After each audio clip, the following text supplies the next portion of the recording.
కాంగ్రెస్ నేత రోహిన్ రెడ్డి మాజీ OSD సుమంతులపై BRS నేతలు జూబ్లీహిల్స్ పోలీస్ స్టేషన్లో ఫిర్యాదు చేశారు. మంత్రి కొండా సురేఖ కుమార్తె ఆరోపణల ఆధారంగా డెక్కన్ సిమెంట్స్ యాజమాన్యాన్ని బెదిరించారని ఫిర్యాదులో పేర్కొన్నారు. బీఆర్ఎస్ నేతలు ఎమ్మెల్సీ నవీన్ కుమార్ రెడ్డి, మాజీ MLA Jaipal Yadav, BC commission మాజీ సభ్యుడు కె కిషోర్ గౌడ్, నగేష్ ముదిరాజ్ పోలీసులకు ఫిర్యాదు చేశారు.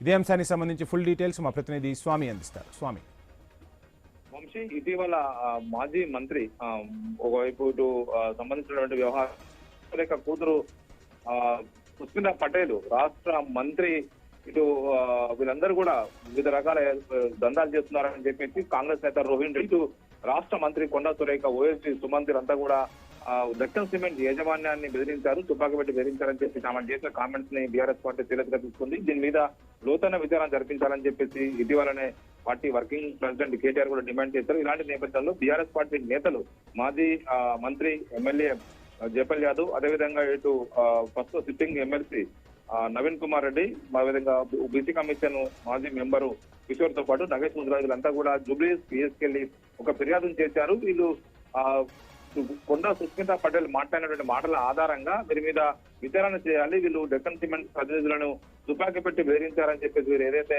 కామెంట్ చేశారో దాని ఆధారంగా పూర్తిగా విచారణ చేసి నిజాలు బయటకు వెలికితీయాలని చెప్పేసి జూబ్లీహిల్స్ పిఎస్ లో బీఆర్ఎస్ నేతలంతా కూడా ఫిర్యాదు చేయడం జరిగింది. గత కొద్ది కాలంగా ఇదే అంశం పైన ఒకవైపు పెద్ద ఎత్తున కూడా రాజకీయ దుమారం కొనసాగుతుంది. నిన్ననే మంత్రి కొండా సురేఖ నిన్న మంత్రివర్గ సమావేశం, కేబినెట్ సమావేశం తర్వాత మీడియా ముఖంగానే తన కూతురు మాట్లాడిన మాటలు, సీఎం కుటుంబాన్ని విమర్శించిన మాటలు కావచ్చు, సీఎం సోదరులు చేసినటువంటి దందాల విషయంలో ఆమె చేసినటువంటి కామెంట్స్ విషయంలో బహిరంగ క్షమాపణ చెప్పారు.